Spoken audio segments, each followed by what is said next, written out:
Es el elefante en la habitación de los halagos por la política internacional del gobierno. Es una excepción dolorosa porque en este drama España sí tiene una responsabilidad. Es la derrota de los principios sin mucha explicación.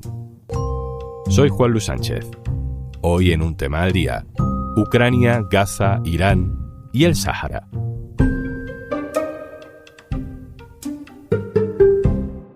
Una cosa antes de empezar. ¿Sabías que Kit Digital ya impacta en el día a día de más de 3 millones de trabajadores en toda España? Te cuento más al final del episodio. Mientras todavía retumban los halagos del Papa a la posición española sobre Gaza, sobre Irán, sobre la defensa del derecho internacional y el multilateralismo, sobre nuestra confianza en que mejor la ONU que cualquier Trump, llega una noticia desde tan solo unos cientos de kilómetros de distancia. Marruecos ha matado en el Sáhara Occidental, en un ataque con drones, a 3 miembros del Frente Polisario, entre ellos un alto dirigente, hijo del fundador de la organización saharaui. Hay una guerra aquí al lado, y en esta guerra, en la que tenemos una responsabilidad histórica, no sé si estamos del lado correcto de la historia. ¿Por qué Pedro Sánchez no se pronuncia en la situación del Sáhara? Hoy estamos en el Sáhara y este hombre se llama Brahim Chagaf. ¿Por qué es más fácil pronunciarse ante lo que se estaba haciendo en Irán? ¿Por qué es más fácil pronunciándose hacia lo que se hace el genocidio en Gaza?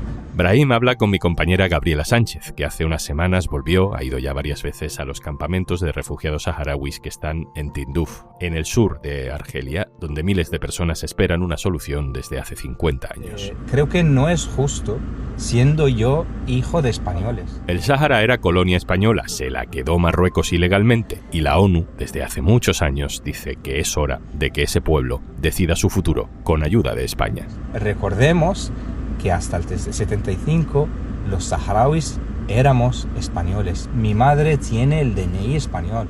La historia de España con el Sáhara es una historia de nunca haber hecho lo suficiente, pero hasta 2022 la posición política, o la inercia política al menos, era de apoyo a la causa saharaui, una de esas causas simpáticas para la izquierda española.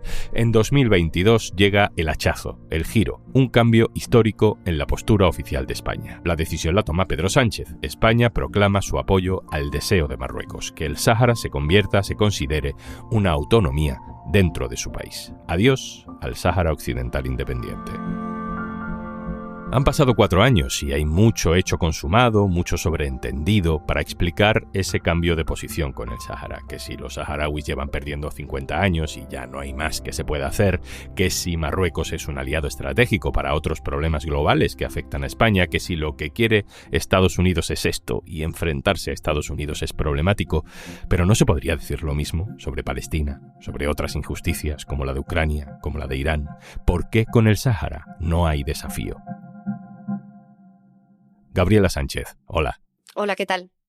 Gabriela, has estado hace poco tiempo en los campamentos de Tinduf, en los campamentos saharauis. Yo creo que la gente, Gabriela, a estas alturas más o menos tiene bastante claro qué es el Sáhara y cuál es la historia de la que estamos hablando, pero por si acaso un pequeño repaso histórico, una pequeña clase de historia, ¿de qué estamos hablando? Pues el Sáhara Occidental, como sabéis, era una colonia española y se la llamaba la provincia número 53. Era parte del territorio español, la gente que allí vivía hablaba castellano también como el idioma oficial y también tenían DNI español, etc. Estaba en proceso de descolonización en 1975 y para ello se encontraba pendiente de la organización de un referéndum de autodeterminación cuando Marruecos, en concreto el rey Hassan II, ordenó la llamada Marcha Verde, que los saharauis llaman Marcha Negra. Cuando Franco estaba muy enfermo, España decidió abandonar el Sáhara Occidental con la firma de los acuerdos tripartitos de Madrid y en ese momento abandonó el Sáhara Occidental. Sin embargo, esos acuerdos nunca fueron reconocidos por la ONU y la ONU sigue reconociendo al Sáhara Occidental como un territorio pendiente de descolonizar y España sigue siendo, a ojos de la ONU, la potencia administradora que debería amparar y garantizar ese derecho a la descolonización y, por tanto, a autodeterminación, pero han pasado 50 años y a día de hoy ese derecho que impulsó la ONU no se ha cumplido. Los saharauis no han votado por su autodeterminación. Dices que es un territorio pendiente de descolonizar por parte de España, que tiene la responsabilidad de hacerlo, ¿no? Y desde ese momento que has descrito hasta ahora, han pasado 50 años, donde ha habido además muchos gobiernos democráticos españoles, del PP, del PSOE, en coalición, sin coalición. ¿Cómo han tratado estos gobiernos al pueblo saharaui y sus aspiraciones? Los distintos gobiernos, tanto el PP como del PSOE, han ido manteniendo una posición de pasividad con respecto al Sáhara Occidental, sobre todo pensando en mantener unas relaciones estrechas con Marruecos, por miedo a que cualquier muestra de apoyo o cualquier palabra maldicha para Marruecos pudiese tensar las relaciones diplomáticas. Sin embargo, hasta ahora, de manera oficial, la posición de España ante el conflicto sí era de apoyo al respeto del derecho internacional y a las resoluciones de la ONU, que incluyen la celebración de un referéndum de autodeterminación del pueblo saharaui. Eran la que repetían, sin ir más allá, que era lo que entonces el pueblo saharaui y el Frente Polisario exigía a España, que presionase un poco más precisamente para que se celebrase ese referéndum.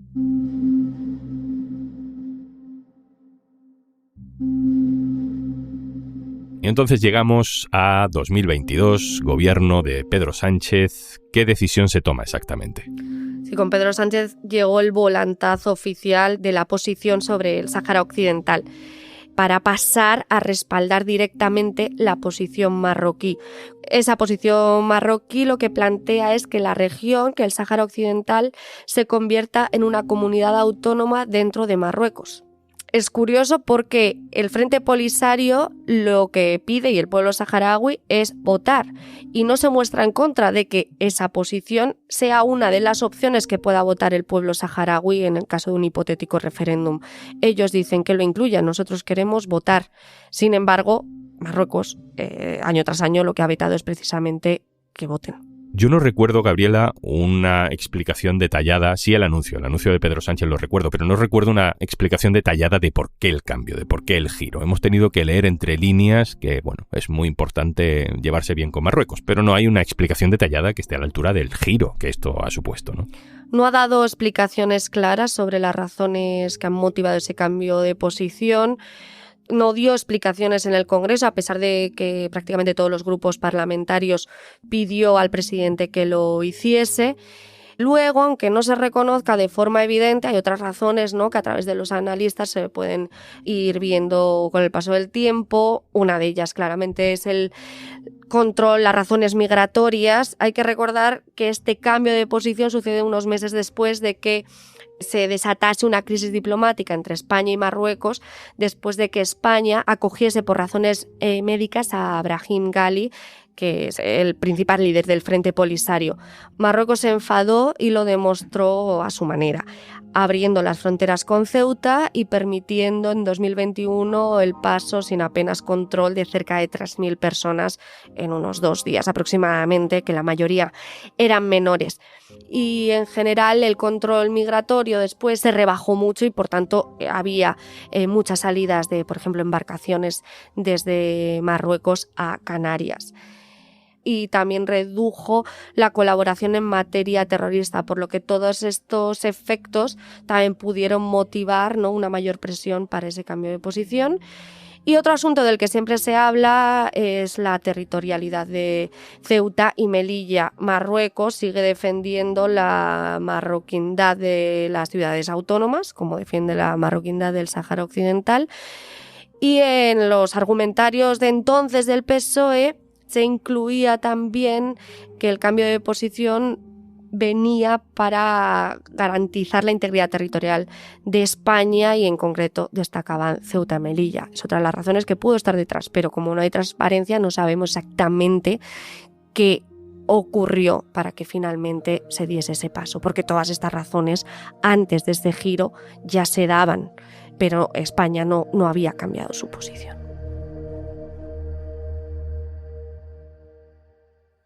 Oficialmente se ha cambiado la postura de un día para otro. pero tampoco es que hayamos visto muchas manifestaciones en la calle por el Sáhara muy masivas, ni siquiera una gran crisis o contestación interna en el PSOE, que es un partido tradicionalmente aliado de la causa saharaui, al menos en origen y al menos en la base, ¿no? En realidad todo esto o todo aquello se fue desvaneciendo poco a poco con el paso de los años. Sí hay un argumentario oficial bastante vago que, aunque la decisión del giro la tomó Pedro Sánchez, tuvo bastante que ver el expresidente José Luis Rodríguez Zapatero. En una entrevista, de hecho, en la que le preguntaron por ese cambio de posición de Pedro Sánchez, dijo que era la confirmación explícita de una política que él consideraba que España tenía desde 2008, cuando él gobernaba, y defendía que era un acierto. Decía que él mismo había respaldado la propuesta de la autonomía, es decir, la posición marroquí, en 2008, en 2009 y en 2010 y 2011. Y dice que es algo que habló con Rajoy y que, según el Partido Popular, tampoco puso ningún problema. Y todo eso, ¿no?, empezó a gestar lo que acabó cumpliéndose oficialmente en el gobierno de Pedro Sánchez. Gabriela, obviamente lo que pasa en Gaza no es lo que pasa en el Sáhara, lo que hace Israel no es lo que hace Marruecos, pero es inevitable ver una incoherencia, ¿no?, en todo esto. La defensa del derecho internacional por un lado, reconocimiento del Estado palestino y por otro lado, asunción de que el Sáhara nunca será un Estado y de que aquí pues tiene que ganar el más fuerte porque es lo que hay. ¿Cómo explicamos esa dualidad?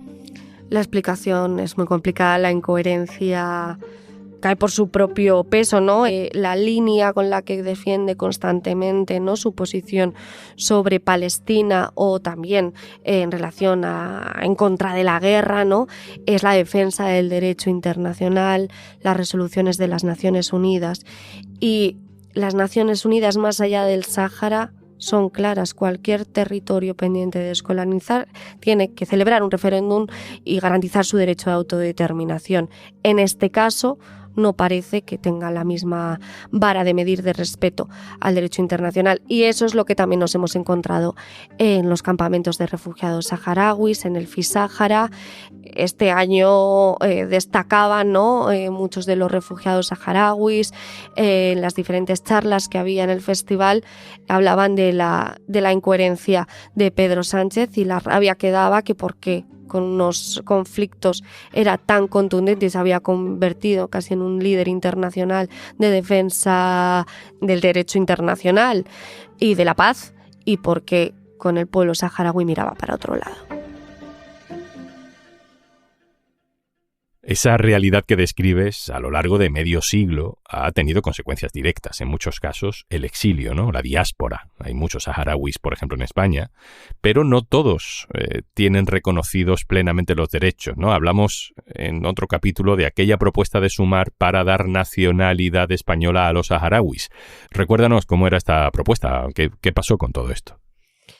Esa propuesta consiste en conceder la nacionalidad, por un lado, a todas las personas que nacieron en el Sáhara Occidental antes de 1976, que es cuando todavía se conocía como una provincia española, y a los descendientes de estas personas una vez pasasen 5 años de que sus padres tengan la nacionalidad española. Hemos preguntado en los campamentos a personas de distintas generaciones cómo verían que saliese adelante esta ley.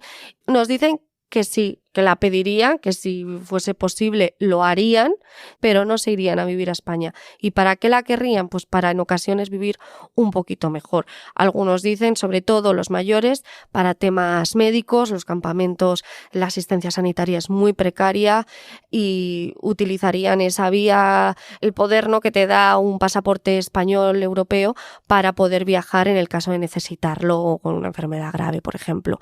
Los jóvenes tienen otra mirada. En el caso de heredar de sus padres esa nacionalidad, sí que se irían, la mayoría dicen que se irían, que quizá pasarían temporadas aquí y otras allí, y que se irían porque consideran que ellos, siendo jóvenes, lucharían más por la causa en el extranjero, también podrían ayudar económicamente a sus familias para mantenerse en el desierto. La propuesta de ley de Sumar se presentó en el Congreso hace un año y no ha sido hasta hace un mes aproximadamente cuando ha dado un pequeño paso más dentro del Congreso, que es que se ha presentado una ponencia y esto supone un paso más en el trámite parlamentario. Esto ocurre justo casualmente después de que el gobierno dejase a un lado, excluyese a los apátridas, que en España la mayoría son saharauis, de la regularización, por lo que se ha interpretado que pudo influir que para hacer un gesto con Sumar y con los saharauis se pudo desencallar también por esa razón.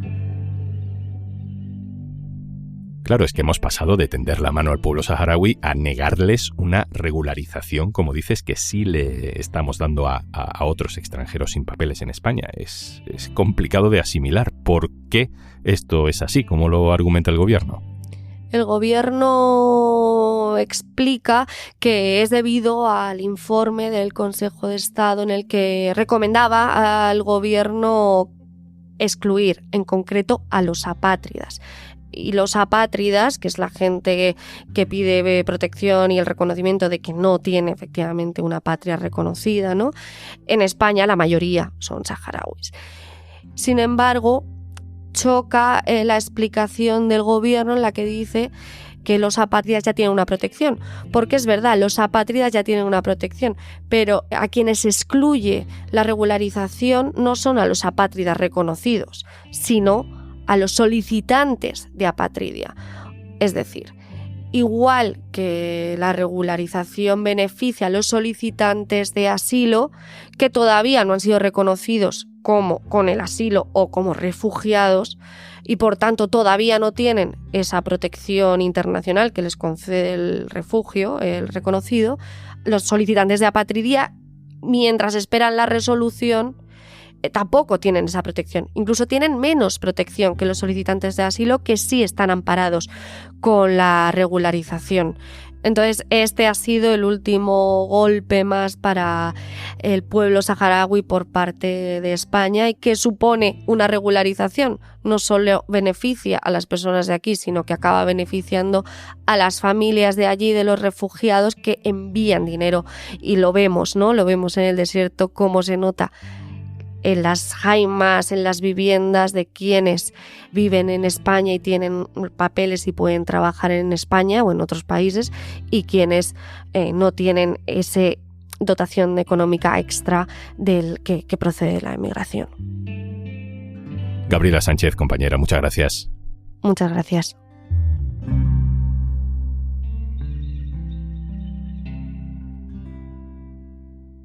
Y antes de marcharnos, Kit Digital llega a 9 de cada 10 entornos rurales, impulsando además la digitalización en sectores tradicionalmente menos digitalizados como la construcción o el agroganadero.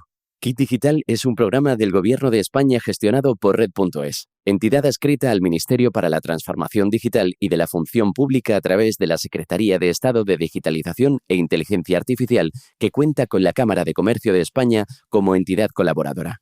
Kit Digital está financiado por la Unión Europea a través de los fondos Next Generation EU, en el marco del Plan de Recuperación, Transformación y Resiliencia, cuyo objetivo es impulsar la digitalización de pymes y autónomos de todos los sectores. Esto es Un Tema al Día, el podcast del diario.es. Si te gusta lo que hacemos, necesitamos tu apoyo. Hazte socio, hazte socia en eldiario.es/Un Socio al Día. Este podcast lo producen Carmen Ibáñez, Marcos García Santonja, Lucía Martín e Izaskun Pérez. El montaje es de Pedro Nogales. Yo soy Juan Luis Sánchez. Mañana, otro tema.